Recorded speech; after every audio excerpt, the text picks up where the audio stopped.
સૌપ્રથમ વિભાગ એની અંદર 10 માર્ક્સના પ્રશ્નો પૂછાશે, બરાબર, જેની અંદર બધા જ પ્રશ્નોમાં તમને ફકરો આપી દેશે અને દરેક ફકરાની નીચે 2 પ્રશ્નો હશે અને એ 2 ફકરાના જે પ્રશ્ન પૂછાય ને એ ફકરામાંથી શોધીને જ એનો જવાબ લખવાનો. અને જો તમને કંઈ જ ન ખબર પડે ને તો પણ તમને ફકરામાંથી જે ઈચ્છા લાગતો હોય, બરાબર, એ જવાબ લખજો, ખાસ કહું છું, બરાબર. પરંતુ અહીંયા આપણે તમને સમજાવીશું એટલે તમને ફકરાના પ્રશ્નોમાં કોઈ જ તકલીફ નહીં પડે.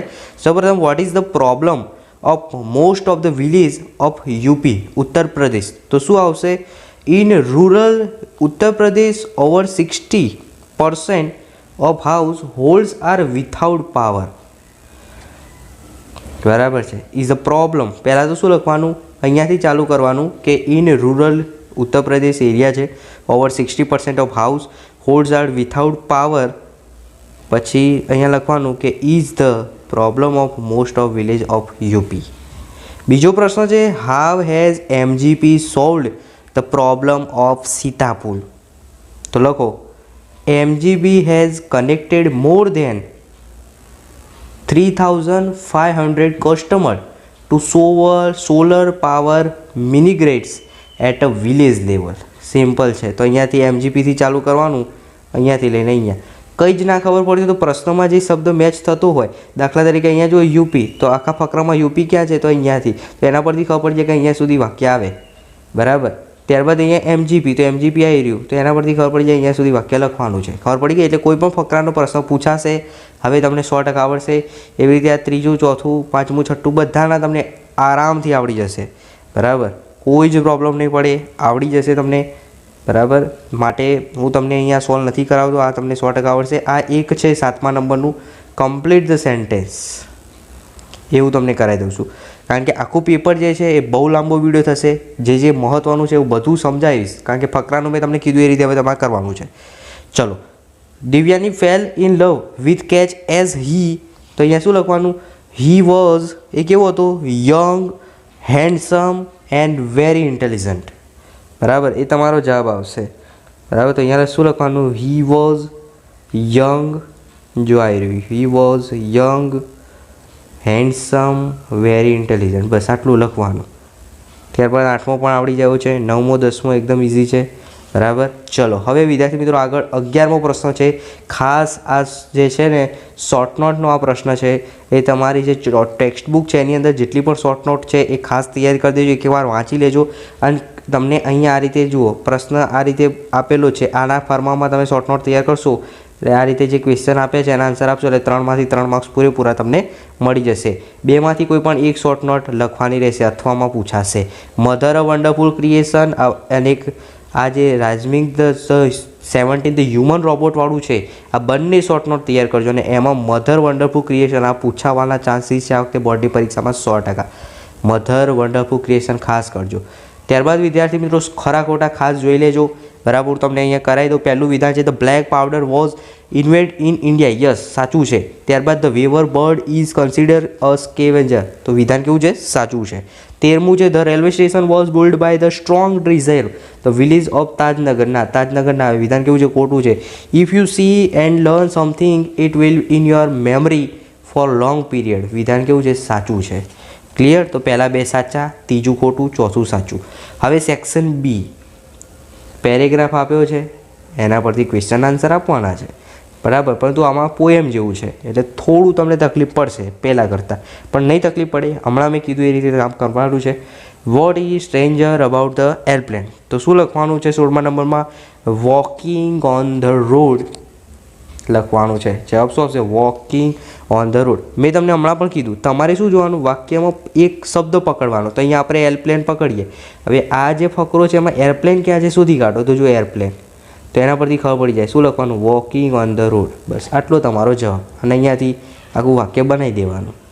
ત્યારબાદ જુઓ ખાલી જગ્યા 17માં, the cow is sown bold here as C dash give reason. Reason આપો. તો લખો, is having a conversion with liar. શું આવશે?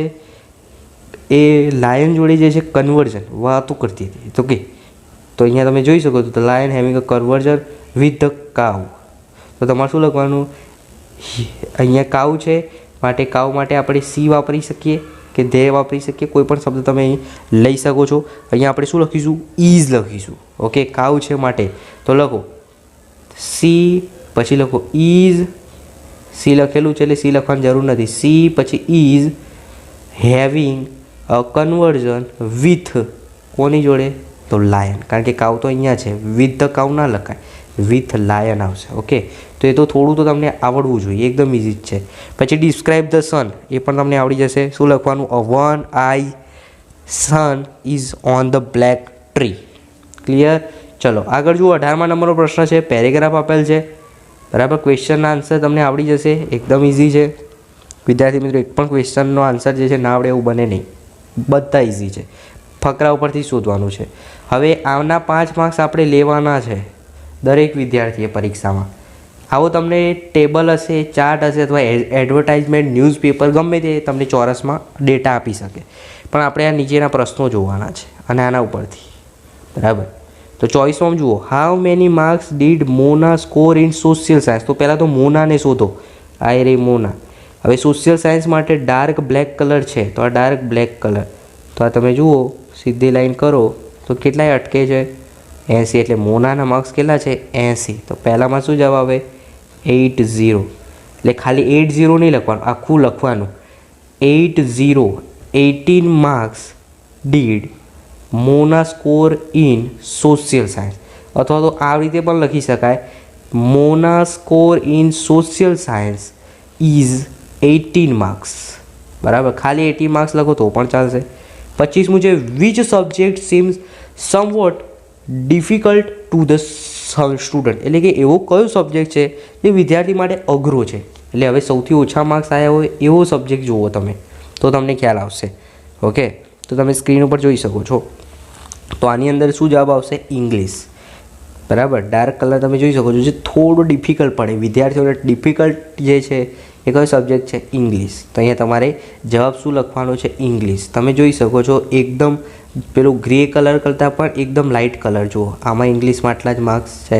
બરાબર, આના રુસિલના થોડા વધારે છે, પણ એટલા બધા પણ વધારે નથી. સમજો છો? એટલે ટફેસ્ટ સબ્જેક્ટ છે તો કયો છે? ઇંગ્લિશ. તો અહીં જવાબ શું આવશે? ઇંગ્લિશ.